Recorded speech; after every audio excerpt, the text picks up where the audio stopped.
সূর্য মনটা খারাপ করে বারান্দায় বসে আছে। সূর্যের বউ দীপা এসে সূর্যকে জিজ্ঞেস করে কি হয়েছে। তখন সূর্য দীপাকে বলে, আর বলো না গো বউ, কাছে একটাও টাকা পয়সা নেই, জমিগুলোতে চাষ দিতে হবে, কি করব তাই ভাবছি। আরে অত ভাবির কি আছে বলো তো? আমাদের ঘরে তো একটা লাঙল আছেই, ওটা দিয়েই বরং এবার চাষ করো। ওটা আমার পূর্বপুরুষের লাঙল, ওই লাঙল দিয়ে কাজ করলে যদি নষ্ট হয়ে যায় তাহলে তো আমাদের পূর্বপুরুষের স্মৃতি নষ্ট হয়ে যাবে। আরে তুমি কি পাগল নাকি? ওই লাঙলটা যদি নষ্ট হবার হতো তাহলে তো অনেক আগেই নষ্ট হয়ে যেত।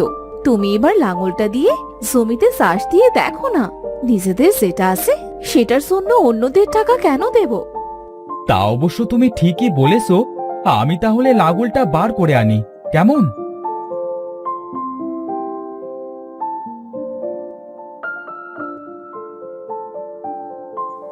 আরে লাঙলটা তো বাহিরে এনে অনেক সুন্দর দেখাচ্ছে, মনে হচ্ছে সোনার মতো চকচক করছে। কত পুরনো এই লাঙলটা, তবুও মনে হচ্ছে এই মাত্র বানানো। আগেকার জিনিস অন্যরকম, এখনকার মতো না। আগেকার জিনিস নষ্ট হতো না, আর এখন আজ বানাবো, দুদিন পরেই নষ্ট।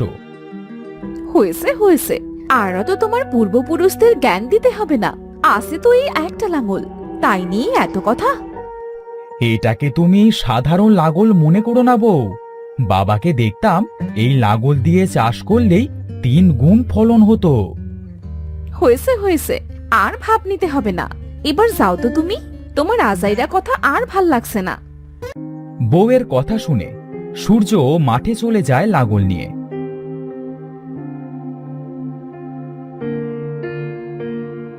এরপর সূর্য জমিতে লাঙল দিয়ে চষতে থাকে। সূর্য তার অনেক জমিতে লাঙলে চাষ দেয়।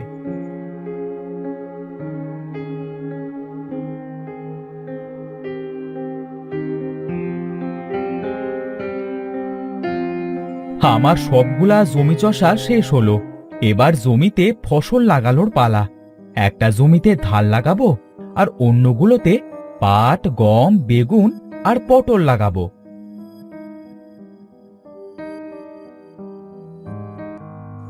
কি হলো ভাই, এবার নিজে নিজে জমিতে লাঙল দিচ্ছ দেখছি।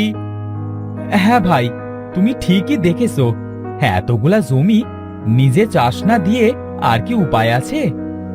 তোমার লাঙলটা তো অনেক সুন্দর, আরে ঝকঝক করছে দেখছি। ঠিকই বলেছো ভাই।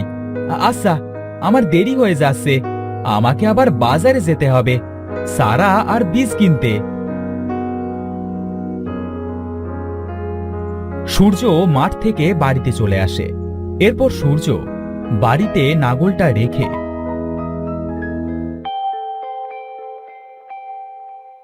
বাজারে চলে যায় ধান, গম, পাট আর সবজির চারা আর বীজ আনতে।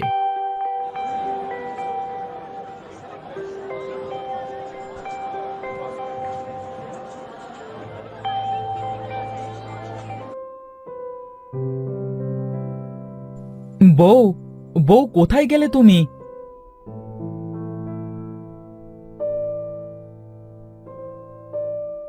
এই বীজ আর চারাগুলো তুলে রাখো, চারাগুলো পানিতে রাখবে যাতে শুকিয়ে না যায়, কাল সকালেই এগুলো রোপণ করব। আচ্ছা ঠিক আছে।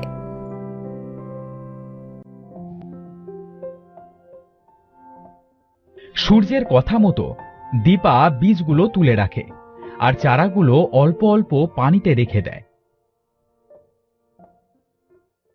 পরের দিন সূর্য চারা আর বীজগুলো মাঠে নিয়ে গিয়ে রোপণ করে।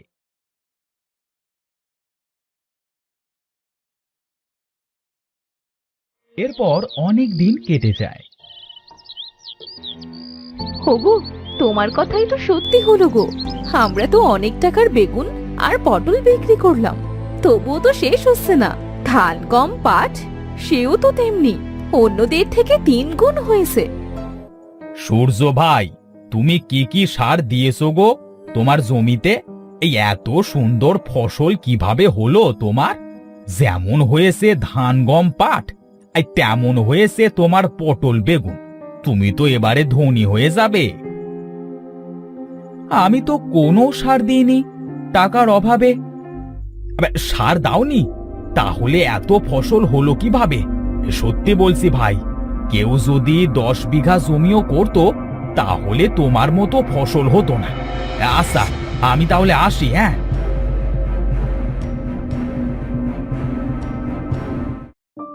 সত্যি তো বাবা, আমাদের এত ফসল কিভাবে হলো?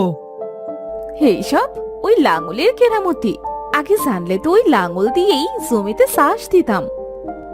বাবা, ও বাবা, তাহলে কি আমাদের নাগলটা জাদুর নাগল? জানি না রে বাবা, আমার বাবা বলেছিল নাগলটা যত্ন করে তুলে রাখতে। আমার নাকি অনেক কাজে আসবে, কিন্তু কি কাজে আসবে সেটা বলেনি। আগেই বাবা মারা গিয়েছিল।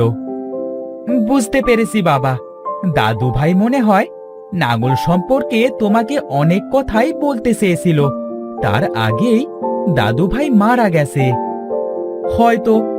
আচ্ছা বাবা, এখন মাঠে চলো তো আমার সাথে, ফসলগুলো সব পেকে গেছে, কাটতে হবে। আচ্ছা বাবা, তাহলে চলো। সূর্য আর দীপ মাঠে যায় ফসল কাটতে।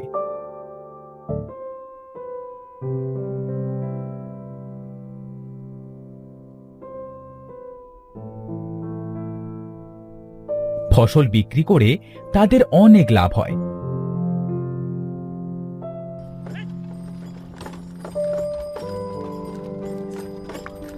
এভাবে 2 বছর চলে যায়। নাগল দিয়ে চাষ করলেই প্রতিবারে অনেক ফসল হয়। এসব দূর থেকে এক ডাইনা দেখে। আমি এই 2 বছর ধরে খেয়াল করছি, কৃষক এই লাঙল দিয়ে চাষ করলেন, তার ফসল অন্যদের থেকে 3 গুণ বেশি হয়। তাহলে কি এই সেই লাঙল যেটা আমি এতদিন খুঁজছি?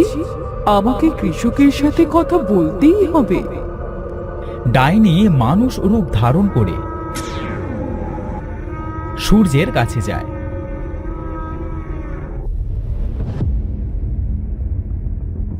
এই যে কৃষক ভাই, তোমার সাথে আমার একটা দরকার ছিল।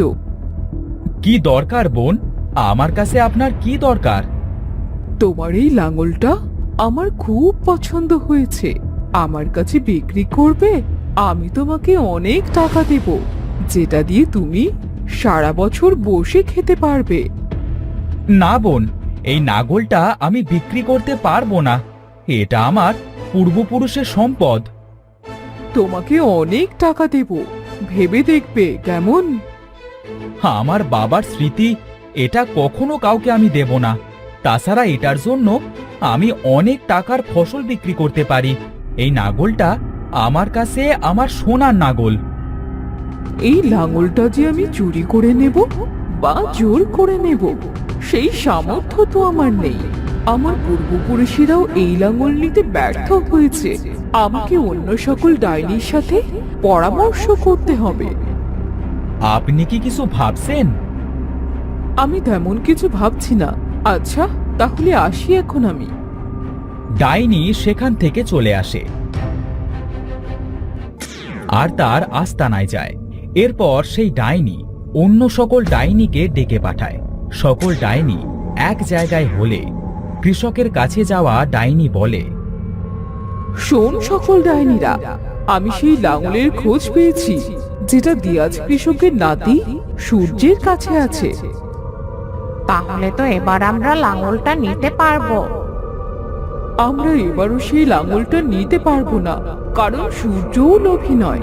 সে আমাদেরকে লাঙলটা দেবে না। দিয়াজ কৃষকের রক্তের কেউ ছাড়া অন্য কেউ ওই লাঙলে হাত দিতেও পারবে না, যত সময় তারা নিজের ইচ্ছে না দেবে। আমাদের কৃষক সূর্যকে আরো লোভ দেখাতে হবে। দেখি শেষ পর্যন্ত লাঙলটা আমাদের কাছে আসে কিনা। ডাইনারা আরো অনেক আলোচনা করে। তাদের এই আলোচনা দূর থেকে এক জাদুঘর শুনতে পায়। এই নাগলটা তো আমারও খুব প্রয়োজন, আমাকে ওই কৃষকের সঙ্গে দেখা করতে হবে। জাদুকর সূর্যের কাছে যায় আর সূর্যকে বলে, ভাই সূর্য, তুমি কি বাড়িতে আসো? কে আপনি? আমি তো আপনাকে চিনি না। তুমি আমাকে চিনবে না। আমি তোমার কাছে তোমার নাগলটার জন্য এসেছি। আমাকে তোমার নাগলটা দাও না, তার বিনিময়ে আমি তোমাকে অনেক সোনা মোহর দেব। তোমার ঘর রাজপ্রাসাদের মতো করে দেব। ভাই, আমার এত কিছুর প্রয়োজন নেই। ওটা আমার কাছে সোনার নাগল, ওটা আমার স্মৃতি, ওটা আমার সম্পদ। আমি কাউকেই দেব না। আমার কোনো অর্থ সম্পদের প্রয়োজন নেই। আর একবার ভেবে দেখো, তুমি রাজাদের মতো বসবাস করতে পারবে। বাবা কি বলল শুনতে পেলে না? আমরা কখনো এই নাগলটা বিক্রি করব না। অন্যদিকে কৃষকের চাচাতো ভাই আলাল খুব অসুস্থ হয়ে পড়ে। সে তার মেয়েকে বলে, মা আমার, গ্রামের শেষ মাথায় তোর চাচা সূর্য আছে। ও আমার চাচাতো ভাই, তার কাছে একটা নাঙল আছে। ওই নাঙলটা আনলে আমি সুস্থ হয়ে যাব, না হলে আমি যে বাঁচবো না। ওই লাঙল দিয়ে তুমি কি করবে বাবা? ওই নাঙলটা জাদুর নাঙল। আমার দাদু আমার বাবাকে ত্যায্যপুত্র করেছিল নাঙলটা খারাপ কাজে লাগানোর জন্য। এখন যে ওটা ছাড়া আমি বাঁচবো না রে মা। যে করেই হোক নাঙলটা নিয়ে আসবার ব্যবস্থা কর। লাঙলের ব্যবহার কি তুমি জানো বাবা? হ্যাঁ রে মা, বাবা আমাকে শিখিয়ে দিয়ে গেছে। ঠিক আছে বাবা, আমি লাঙলটা চুরি করে হলেও আনবো, কিন্তু তোমার কিচ্ছু হতে দেব না। আলিয়া নাগলটি নিতে বাড়ি থেকে বের হয়।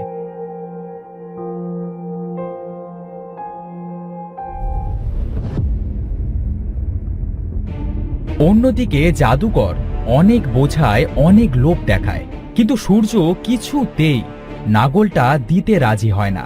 ব্যর্থ হয়ে জাদুকর সেখান থেকে চলে যায়। পাশ দিয়ে দুটো ডাইনি তাদের সব কথা শোনে। আমরা এসেছিলাম সূর্য কৃষকের কাছে, কিন্তু সে তো কিছুতেই লাঙলটা কাউকে দিতে রাজি হচ্ছে না। এবারও কি তাহলে আমরা ব্যর্থ হলাম? আমরা তাহলে আর সূর্যের কাছে যাব না। যে কি লাভ?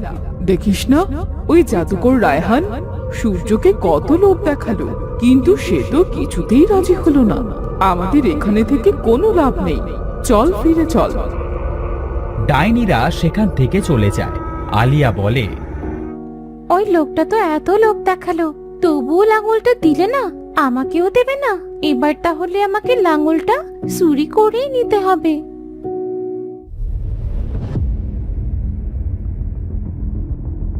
আলিয়া নাগলটা চুরি করে নিয়ে আসবার সময় দীপ দেখে ফেলে। বাবা, চুরি করে নিয়ে গেল নাগলটা। তুমি দাঁড়াও, আমি নাগলটা নিয়ে আসছি। দীপ আলিয়ার পিছু পিছু দৌড়াতে থাকে। দৌড়াতে দৌড়াতে দীপ আলিয়ার বাড়িতে চলে আসে। নিয়ে এসেছি বাবা তোমার লাঙল। তাড়াতাড়ি জাদু করে সুস্থ হয়ে যাও, কারণ আমার পিছে পিছে একজন এসেছে। তুমি আমাদের নাগলটা কেন চুরি করে আনলে? ফিরিয়ে দাও, ফিরিয়ে দাও আমার নাগলটা। ওকে বকো না বাবা, আমি আমার মেয়েকে নাগলটা আনতে বলেছি, তা না হলে আমি বাঁচবো না বাবা। নাগলের সাথে আপনার বাঁচবার কি সম্পর্ক শুনি? এটা সাধারণ নাগল নয় বাবা, এটা আমার দাদুর কাছে সোনার থেকে দামি ছিল, কারণ এটাই জাদুর নাগল। একে যা বলা হয় তাই করে। আপনার দাদু মানে? আমার বাবা আর তোমার দাদু দুই ভাই ছিলেন। আমার বাবাকে তোমার দাদু ত্যায্যপুত্র করেছিলেন, কারণ নাগলটাকে সে অসৎ কাজে লাগাতে চেয়েছিল। মরবার সময় সে তার ভুল বুঝতে পেরেছিল, আর আমাকে নাগল ব্যবহার শিখিয়ে দিয়েছিল। তার মানে আপনি আমার শাশু? আমি না বুঝে বেয়াদবি করে ফেলেছি। শাশু, আমাকে মাফ করে দিন, আর আজ থেকে আমরা সকলে একসাথে থাকবো। শাশু, আপনার শরীরটা খারাপ, আপনি নাঙল ব্যবহার করে আগে সুস্থ হয়ে নিন। নাঙল ব্যবহার করে আলাল সুস্থ হয়ে যায়। দীপ আলালদেরকে তাদের বাড়িতে নিয়ে যায়। দীপ তার বাবাকে সব বলে। ভাইকে পেয়ে সূর্য অনেক খুশি হয়। তারপর তারা দীপ আর আলিয়াকে বিয়ে দিয়ে একসাথে থাকতে শুরু করে। আলাল নাঙলটি সঠিকভাবে ব্যবহার করে অনেক ধনী হয়ে যায়।